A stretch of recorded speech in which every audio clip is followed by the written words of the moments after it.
विश्वानि देव सवितर्जुतानि परासु यद् भद्रं तन्नयासु।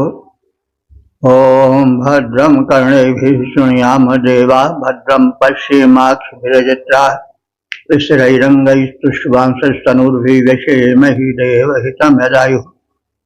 ओम वेद प्रेमियों सुधी श्रोताओं, संप्रति हम सब ऋग्वेद के 10वें मंडल के 34वें सूक्त की व्याख्या में प्रवेश करने जा रहे हैं। इस सूक्त में 14 मंत्र हैं। मंत्र दृष्टा कवच ऐलूष, देवता अक्ष समूह, शीर्षक है पासे का आकर्षण। अब संबंधित मंत्र का सर्वप्रथम सस्वर पाठ हो जाए।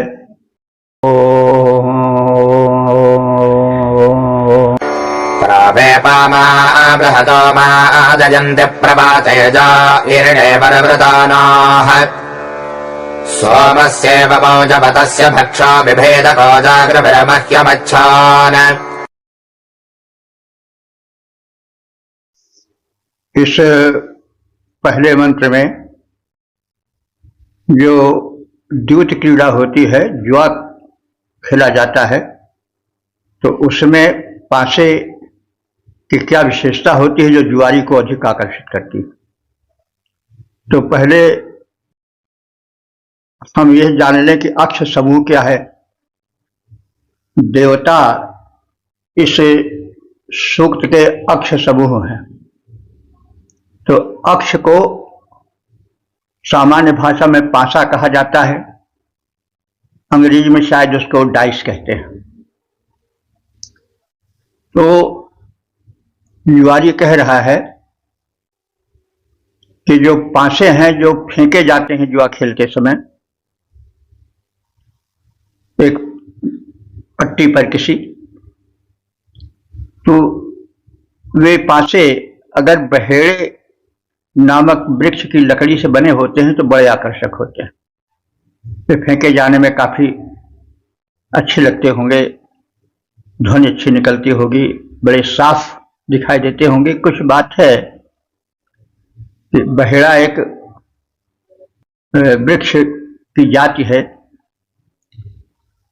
तो वो बहेड़ा उत्पन्न होता है पर्वत के ऊंचे प्रदेशों पर, और जो ऊंचे प्रदेशों पर पर्वत के होता है वो ज्यादा आकर्षक होता है।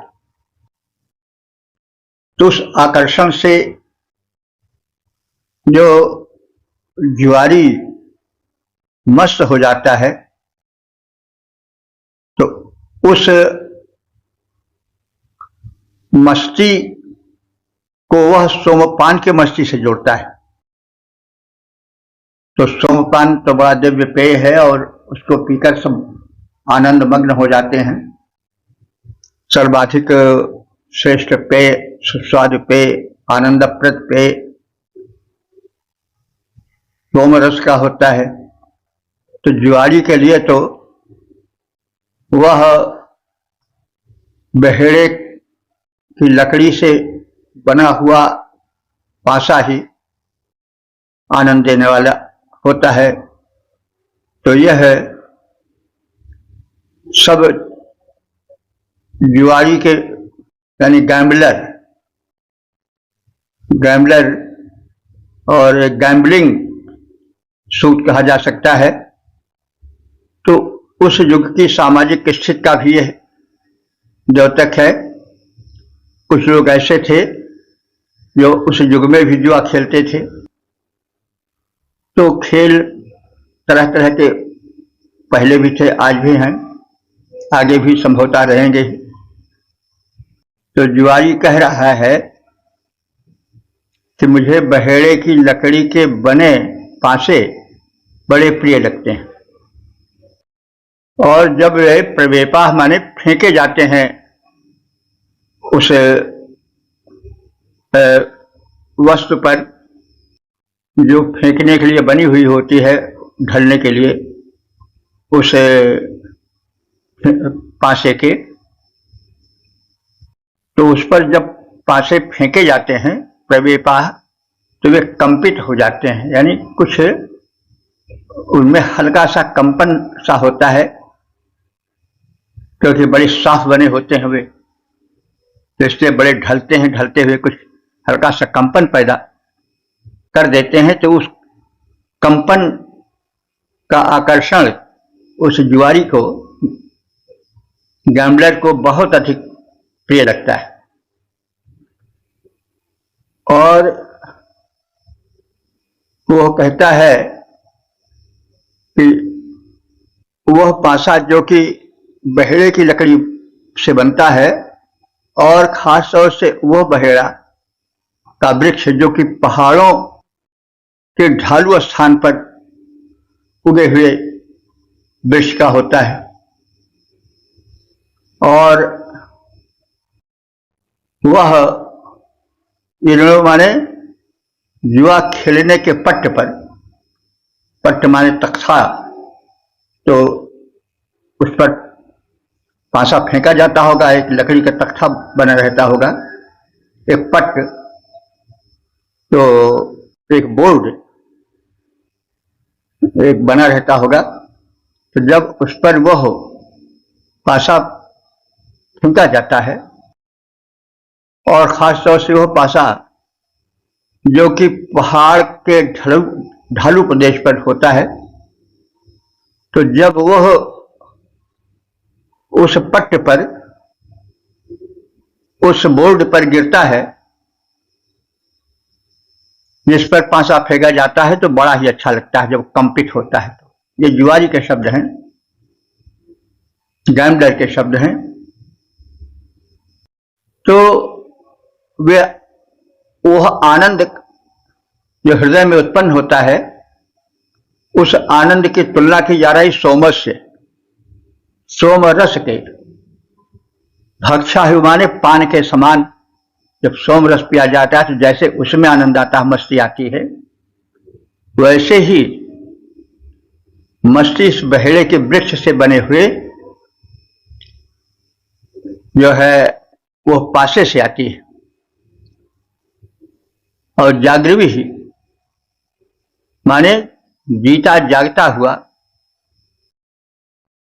यह है पासा अत्यधिक उन्मत्त कर देता है। दृष्टांत दिया गया कि जैसे सोमरस आनंद दे पीने वाले को, वैसे ही यह मुझ जुआरी को बहुत मस्त कर देता है। तो बड़े आकार के पहाड़ों के ढालू स्थानों पर या अधिक तेज वायु वाले स्थानों पर उत्पन्न बहेड़े की लकड़ी से जुआ के पासे के फेंके जाने वाले पट्ट पर जब ये पासे फेंके जाते हैं, तब मुझको यानी मुझ जुआ खेलने वाले को, गैम्बलर को, ये मस्त कर देते हैं। और दृष्टांत है कैसे, जैसे मौजवान पर्वत पर उत्पन्न होने वाली लता से निकला सोमरस मस्त कर देता है।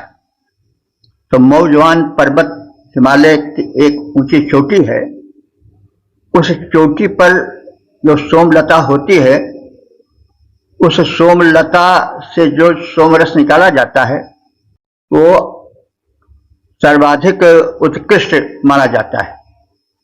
तो यह जुआरी उपमा दे रहा है कि जैसे मौजवान पर्वत पर उत्पन्न होने वाली सोमलता से निकाला सोमरस मस्त कर देता है, आनंद देता है, उसी प्रकार से कथित स्थानों पर वहां की लकड़ी से बना हुआ पासा जब फेंका जाता है तो मुझे आनंदित कर देता है। जब पट्ट पर, उस तख्ते पर जहां पासा फेंका जाता है, तो वह कंपित जो पासा होता है, वेग जिसमें निकलती है कुछ लहर ऐसी, वो मुझको वैसे ही मदमस्त कर देता है, उन्मत्त कर देता है। जब द्यूत पट्ट पर चलित प्रकंपित पासे फेंके जाते हैं, मन उठता लहक उन्हें लखकर, मन उठता लहक उन्हें लखकर, निज गति से वे ललचाते हैं। प्रिय सोम पान उन्मत्त बनाकर आकर्षित करता जैसे, प्रिय सोम पान उन्मत्त बनाकर आकर्षित करता जैसे। तो रातों दिन जागृत पासा, यह मुझको ललचाता वैसे। ओ 10:34:2 देवता अक्ष समूह हारे जुआरी का विलाप। अब संबंधित मंत्र का सर्वप्रथम सत्सर पाठ हो जाए।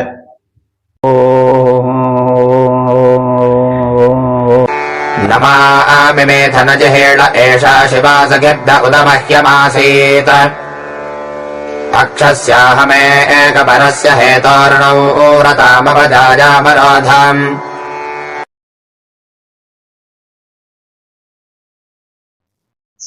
इस दूसरे मंत्र के देवता अक्ष समूह है। अक्ष का मतलब हुआ पासा। तो अब यह प्रश्न हो सकता है कि भाई पासा कौन बड़ी भारी चीज है जो देवता कहा जाए। देवता शब्द तो सुनते ही मन में बड़ी उच्च भावना आती है। तो इसके लिए एक नियम है वेद में कि यस्य वाक्यम स ऋषि, जिसका वाक्य होता है यानी जिसके द्वारा रचित छंद होता है, वेद मंत्र होते हैं, वह तो ऋषि कहलाता है। लेकिन या तेन उच्यते सा देवता, लेकिन जो उस मंत्र का विषय होता है वह जो है देवता कहा जाता है। या तेन उच्चते, जो उस मंत्र के द्वारा वर्णित होता है, कथित होता है, वही देवता होता है। ये नियम है। तो इस मंत्र का जो देवता है वो अक्ष समूह है। पासों का ढेर, यानी कई पासे मिले रहते हैं। जब वो ढाला जाता है, फेंका जाता है तो इस दूसरे मंत्र में हरे जुआरी का विलाप है, जिसकी पत्नी बड़ी पतिव्रता थी और बड़ी सुशीला थी। तो इससे मतलब हुआ कि जुआरी जो है वो जीतने के लालच में अपनी पत्नी को भी दांव पर लगा देते थे। द्वापर युग तक भी चलता था। द्रौपदी को युधिष्ठिर ने लगा नहीं दिया था दांव पर। अंत में हार गए तो द्रौपदी को बड़ी बेइज्जती के साथ लाया गया द्यूत सभा में। तो इस दूसरे मंत्र में विलाप है उस हारे हुए जुआरी को, जिसने अपनी पत्नी को दांव पर लगा दिया था। तो अब अपने पत्नी के गुणों को सोच सोच करके वो विलाप कर रहा है। जो मेरी पतिव्रता पत्नी थी, ना मिमेथ, मिमेथ माने क्रोध करना, ना मिमेथ माने मुझ पर कभी क्रोध नहीं करती थी, बड़ी सुशीला थी। जिही के ना मुझको लज्जित करती थी, धिक्कारती थी कभी। और शिवा, वो मेरी पत्नी बड़ी कल्याणी थी। अक्षर से जुएक के कारण एक परस से माने एकमात्र अपनी उस पतिव्रता पत्नी को, अनुव्रताम जायम, जो मेरे कथन के अनुसार चला करती थी, उस पत्नी को हमने अप अरोधम जुएक में हार जाने के कारण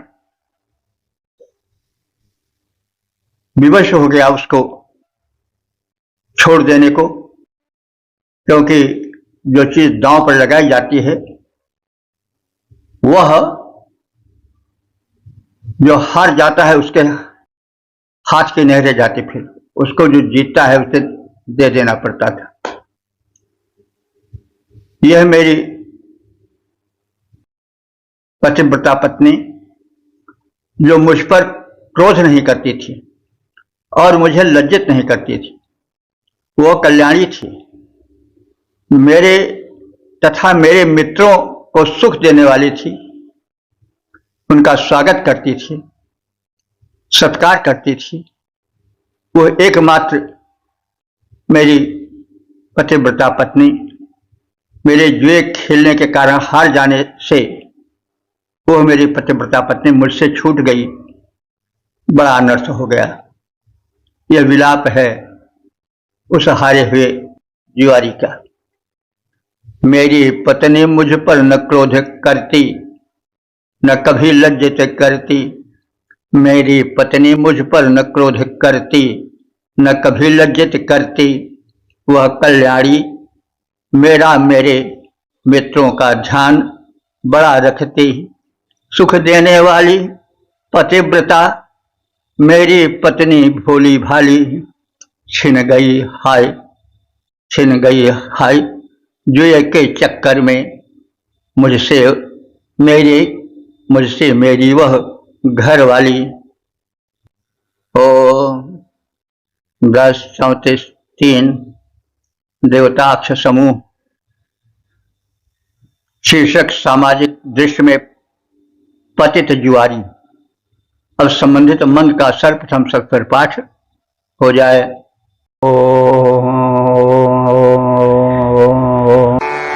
द्वेष्टश्वश्रोरपजारुणध्यननाथितो विन्दते मर्डितारम् अश्वस्य वजरतो वस्यस्य नाहं विन्दामि कितवस्य भोगम्।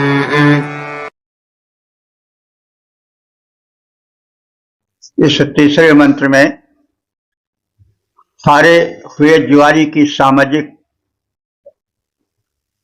प्रतिष्ठा धूल में मिल जाती है। और वैसे जुआरी जो कभी जीतता है कभी हारता भी है, इसलिए संपूर्ण रूप से जो जुआरी होता है उसकी प्रतिष्ठा बहुत गिर जाती है। वो समाज में तिरस्कृत जीवन बिताता है। तो कितव कहते हैं जुआरी को।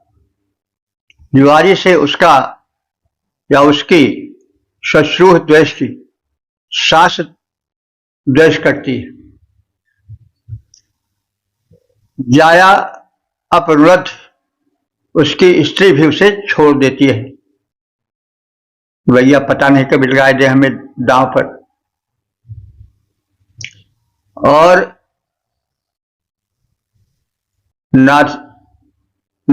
नाथतः वह मांगने पर किसी से कुछ पाता नहीं है। न विंदते, नाथता माने याचन करने पर भी किसी से कुछ पाता नहीं है। दृष्टांत दिया जा रहा है कैसे, जैसे मर्दितारम सुख देने वाले अश्व को जो कि जवानी में सुख देता था लेकिन बुढ़ा हो गया, तो जो पहले वसनस्य माने बहुमूल्य था लेकिन अब जब बुढ़ा हो गया तो जैसे उस अश्व की कीमत नहीं रह जाती है वैसे ही कितवस्य, कितव कहते हैं जुआरी को, जुआरी की भी कोई कीमत नहीं रह जाती है। तो सामाजिक प्रतिष्ठा धूल में मिल जाती है, यह बात इसमें कही गई है। उससे न उसकी सास बोलती है न उसकी पत्नी उससे बोलती है, सब उससे घृणा ही करते हैं। कोई उसे कुछ देता नहीं है, वो लाख मांगे लेकिन कोई उससे कुछ देता नहीं है, क्योंकि जुआरी है वो हारता रहता है। और फिर कैसे दे पाएगा, तो धन तो उसे दिया जाता है जो जिससे आशा हो कि हमको लौटाया जाएगा वो धन। तो वही बात है कि जुआरी की जिंदगी और उसका मूल्य सामाजिक प्रतिष्ठा धूल में मिल जाती है। जुआरी से उसकी सास द्वेष करती है, स्त्री उसका त्याग कर देती है। वह याचना करने पर भी अब विश्वस्त होने के कारण कुछ पाता नहीं है किसी से।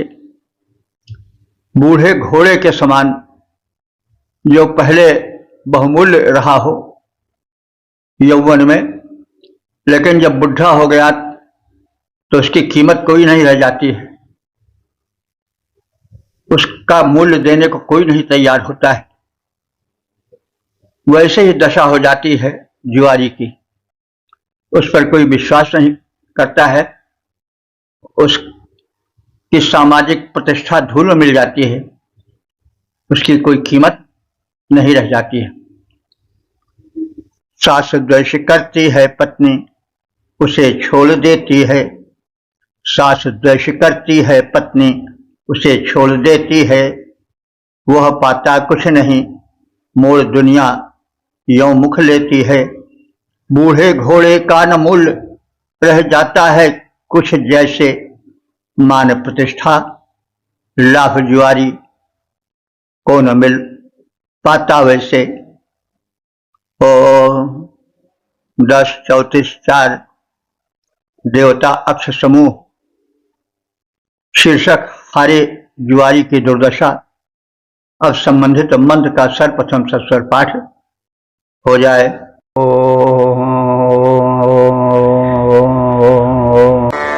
अन्ये जाजाम् परिमृशन्त्यस्य यस्याग्रतद्वेदने पाज्या अक्षः पिता माता भ्रातर एनमाहुर्न जानीमो न यथा बद्धमेताम्।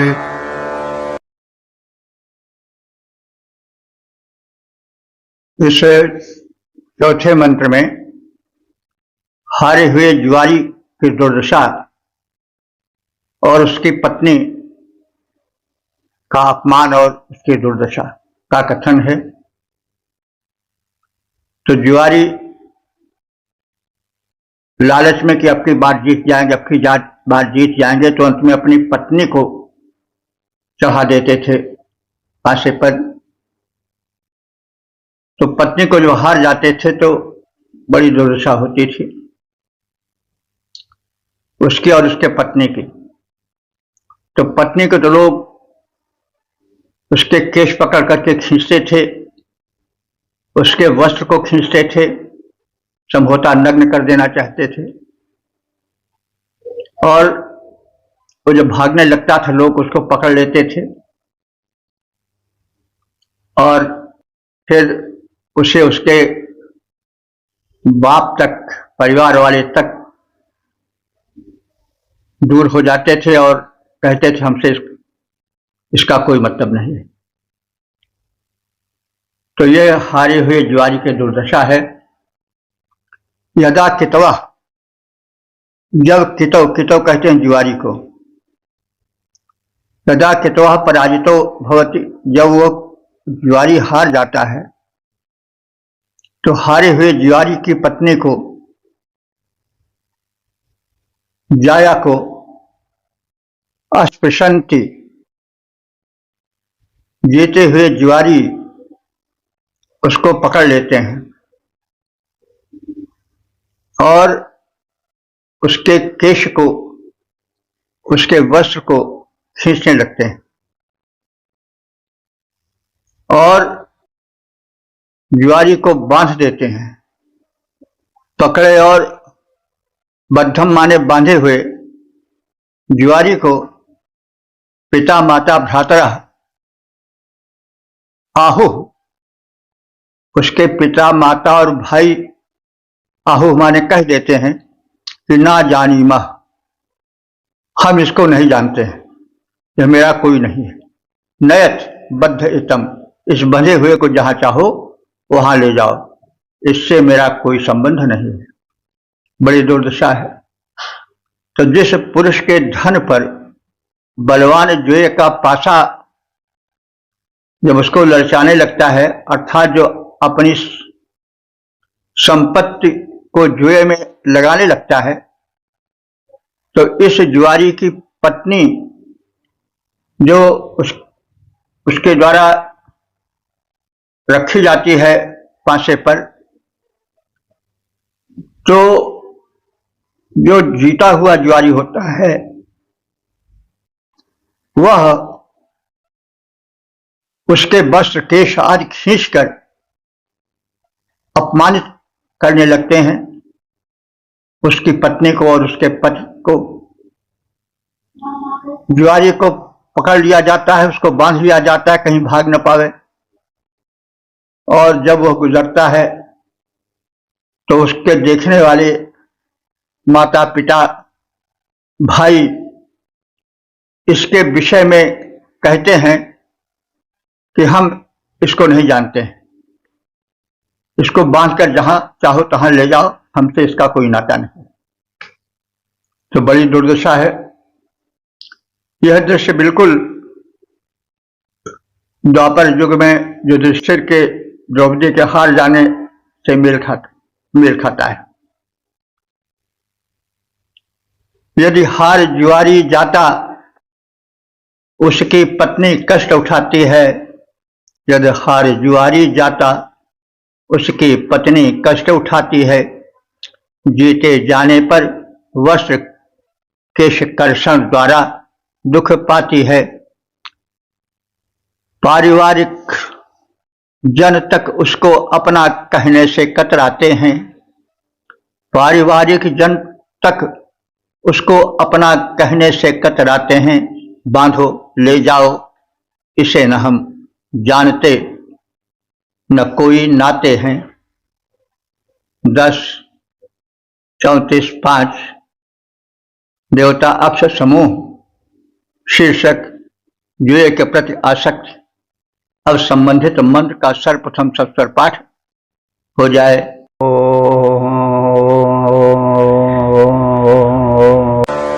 यदादित्येन दविषाण्येभिः पराजद्भ्यो महीजे सखिभ्यः न्योक्ताश्च बभ्रभो वाचमक्रतम् एमीदे एषान् निष्कृतम् चारिणी एव।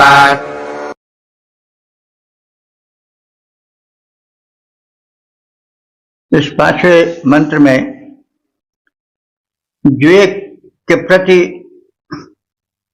आकर्षण को और पासों के पड़ने से जो ध्वनि निकलती है उसको सुनकर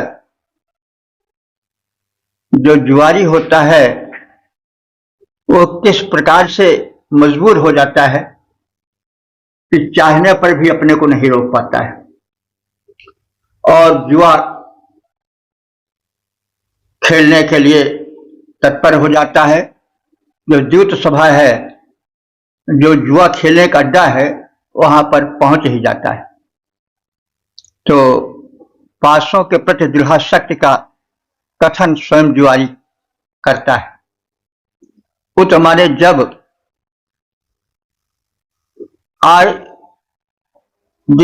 आदिदध्वे मैं जुआरी यह विचार करता हूं कि इथः न दविषाणी, इन पासों के प्रति आकर्षित होकर अब मैं नहीं खेलूंगा जुआ। पराय दभ्य, जुए के स्थान की ओर जाते हुए अवहीथे, फिर वह मित्रों से छिपने की चेष्टा करता है कि मैं छिप कर जाऊं ताकि वो मुझे बुला न ले और मैं चला न जाऊं वहां। तो वो कह रहा है कि मैं जुए खेले जाने यानी द्यूत स्थान अथवा जुए के खेले जाने वाले अड्डे से मैं होकर गुजरता हूं और सोचता हूं कि अब मैं अपने मित्रों से छिपकर जाऊं ताकि मुझे देखकर बुला न ले और मैं चला न जाऊं। तो करता तो कुछ ऐसे ही हूं, लेकिन जब मैं उस जुए खेलने के स्थान या द्यूत स्थान से होकर गुजरता हूं तो मित्रों से तो छिपकर गुजरता हूं, लेकिन व्युक्ताह माने अक्षपट्ट पर, यानी उस बोर्ड पर जिस पर पांसे फेंके जाते हैं, और बभ्रवाह, जब वे बभ्रवाह माने भूरे रंग के पांसे अकृत माने शब्द करते हैं, पासा बोर्ड पर फेंका गया पट्ट पर, तो भूरे रंग वाले पासे विशेष आकर्षित ध्वनि करते हैं दीवारी के लिए। तो वो कह रहा है कि मैं अपने मित्रों से आंखें बचाकर गुजरता हूं, लेकिन गुजरने पर जब पट्ट पर यानी उस तख्ते पर, बोर्ड पर जब पासे फेंके जाते हैं तो जो उनसे शब्द होता है, उस शब्द से, उस ध्वनि से मैं अपने को वश में नहीं कर पाता हूं। और ये भी इत, और उन पासों की ध्वनि से आकर्षित हुआ मैं उस जुए खाने, उस द्यूत सभा में पहुंच ही जाता हूं। दृष्टांत है कैसे, जैसे जारिणी, जारिणी माने व्यभिचारिणी स्त्री, निष्कृतम माने अपने उस जार पति, व्यभिचारी पति से बजे हुए स्थान पर पहुंच ही जाती है। वो लज्जा छोड़ करके व्यभिचारिणी स्त्री अपने उस जार पति, निर्लज्ज होकर उस निर्लज्ज पति से बजे हुए स्थान पर पहुंच ही जाती है, वह व्यभिचारिणी। वैसे मैं भी उस द्यूत सभा में, उस जुए के अड्डे पर पहुंच ही जाता हूं, मैं विवश हो जाता हूं। तो जब कभी मैं ऐसा निश्चय करता हूं कि इन पासों से अब मैं जुआ नहीं खेलूंगा, इस प्रकार का विचार करके जुए के स्थान की ओर जाते हुए मित्रों से तो मैं छिप जाता हूं, किंतु इसी समय जब भूरे रंग के पासे अक्षपट्ट पर, बोर्ड पर फेंके जाते हैं, तो जो उनसे शब्द होता है, उस शब्द के आकर्षण से मैं अपने को रोक नहीं पाता हूं। उस समय जुए के स्थान पर मैं बरबस पहुंच जाता हूं और विवश हुआ सा व्यभिचारिणी के समान मैं अपने जार पति से जो बदा हुआ स्थान होता है, उस पर वहां मैं बरबस लोक लज्जा छोड़कर पहुंच जाता हूं। तो जुआ नहीं अब खेलूंगा, जब कभी सोचे ही पाता हूं, अब जुआ नहीं मैं खेलूंगा, इस भांति सोच जब पाता हूं, द्यूतस्थल गामी मित्रों से इस निश्चय से छिप जाता हूं। पर अक्षपट्ट पर फेंके जाते पासों की ध्वनि सुनता जैसे व्यभिचारिणी सदृश संकोच छोड़, व्यभिचारिणी सदृश संकोच छोड़ द्यूतस्थल पर मैं जाता हूं। 10:34 देवता अक्ष समूह, पासे के प्रति आसक्ति। अब संबंधित मंत्र का सर्वप्रथम सस्वर पाठ हो जाए। सभामेति तमः पृच्छमानो जेष्यामीति तन्वा आशोषु जानः रक्षासो अस्य वितिरन्ति कामम् प्रतिदेव्ने दधत आकृतानि। इस छठे मंत्र में जुआरी के जुए पर द्यूत क्रीड़ा पर जो आसक्ति है उसका कथन है। जुआ जो खेलता है उसमें हार और जीत तो स्थिर नहीं होती है, लेकिन जुआरी जब जाता है तो यही सोचता है कि मैं जीत ही जाऊंगा। तो उसकी इस प्रवृत्ति का कथन इस मंत्र में है कि कितवा कितवा मैंने जुआरी जब द्यूत सभा में जाता है, जुए के अड्डे पर जाता है, तो सभाम जुआ खेलने के उस अड्डे पर, सभा पर, वह जो है वो सीना फुला कर जाता है, छाती फुला कर जाता है। कितवा वो जुआरी, और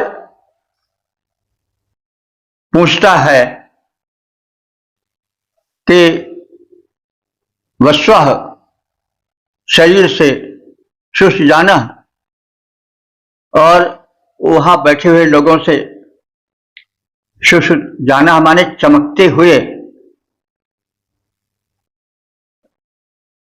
साज धाज वाले शरीर से अपने अपने पर्सनालिटी से प्रभावित करने की चेष्टा करता हुआ वो जुआरी, यानी जुआरी खूब सुस्ताना माने सज धर कर अपने शरीर को चमकीला बनाकर छाती फुला कर जाता है और पूछता है कि अब मैं जुआ खेलूंगा। अपने मन में विचार लाता है कि मुझको जीत कौन पावेगा। तो यह उसकी मनोवृत्ति होती है। उस जुए खाने में, उस द्यूत सभा में पहुंचने पर, और कृतानी माने जुए के दांव को मैं जीत लूंगा, यह अभिलाषा उत्तरोत्तर उसमें बढ़ती रहती है। यह जुए खेलने के पहले की मनोवृत्ति का चित्रण है। जुआरी जब जाता है तो अपनी पर्सनालिटी खूब कर जाता है, अपने लिए सुशाना हमारे खूब चमकते हुए वस्त्रों को पहन करके और खूब अकल के साथ जाता है, और वो ऐसा सोचता है कि मैं जीत तो जाऊंगा। तो यह जुआरी की कमजोरी कहिए या उसकी मनोवृत्ति कहिए, क्योंकि अगर वो यह सोच कर जाए कि मैं हार भी सकता हूं तो फिर उसकी यह करना रहे। तो मनोवृत्ति का कथन है जुआरी की, साइकोलॉजी का। सजा धजा जुआरी सीना फुलाकर चमक दमक के साथ मैं सबको जुए में जीत ही लूंगा, इस प्रकार की इच्छा वाला जब जुआ खेलने की सभा में जाता है तो प्रतिपक्षी जुआरी को हमने जीत ही लिया है ऐसी मनोवृत्ति लाता है। तो वे पासे जो हैं जिनसे जुआ खेला जाता है, धन की अभिलाषा को उत्तरोत्तर बढ़ाते रहते हैं। यानी उन पासों को देख करके उसकी मनोवृत्ति ऐसी बढ़ती जाती है कब की पासे हमारे अनुकूल पड़ेंगे, मैं सब कुछ विरोधियों का धान्य जीत ही लूंगा। तो चमक दमक के साथ जुआरी जब उस स्थल पर जाता, सबको जीतूंगा इच्छा ले द्यूत सभा में आता। तो चमक दमक के साथ जुआरी युवा स्थल पर जाता, सबको जीतूंगा इच्छा ले द्यूत सभा में आता।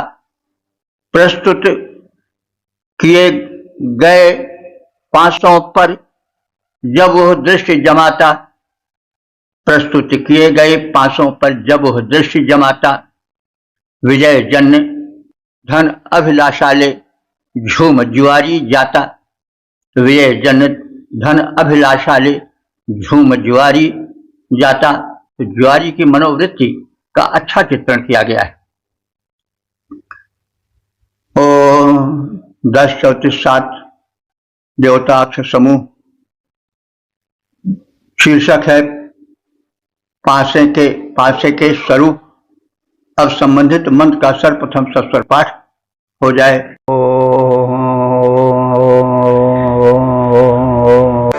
अक्षास इदं कुशिना नितोदिना निकृत्ता नस्तपनास्तापजिष्णवाः कुमारते एष्णाजयतः पुनरहणो मध्वा सम्पृक्ताः कितवस्य बर्हणाः। इस 7वें मंत्र में यह कहा गया है जो पासे हैं जिनसे जुआ खेला जाता है, हार जीत का जिनके द्वारा निर्णय होता है, वे किसी को सुख देते हैं तो किसी को दुख देते हैं। जो जुए में जीत जाता है उसको वे सुख देते हैं, जो हार जाता है उसको दुख देते हैं। तो हारा हुआ जुआरी कितना दुख पाता है उसके लिए वह पासा अभिशाप बन जाता है, लेकिन जीता हुआ जुआरी सुख पाता है उसके लिए वह जुआ वरदान बन जाता है, उसके लिए वह पासा वरदान बन जाता है। इत मैंने निश्चय ही हार जाने पर अंकुशिना, वह पासा हारे हुए के लिए अंकुश बन जाता है। जैसे अंकुश हाथी को छेदता है या वो एक तरह से छेदने वाला होता है, तो जैसे अंकुश किसी को छेदे और कष्ट पहुंचावे, वैसे वह पासा हारे हुए जुआरी को कष्ट पहुंचाता है। और वह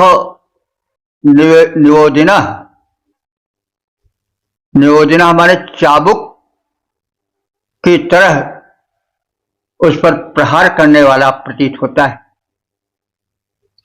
अंकुश वास्ते जैसे अंकुश होता है और वह चाबुक की तरह काम करता है, और चाबुक से प्रहार करने पर जैसे तिलमिला उठता है कोई, वैसे ही वो जो पासा है वह उस हारे हुए जुआरी को कष्ट देता है, यानी अंकुश की भांति वह कष्ट देने वाला होता है। और वह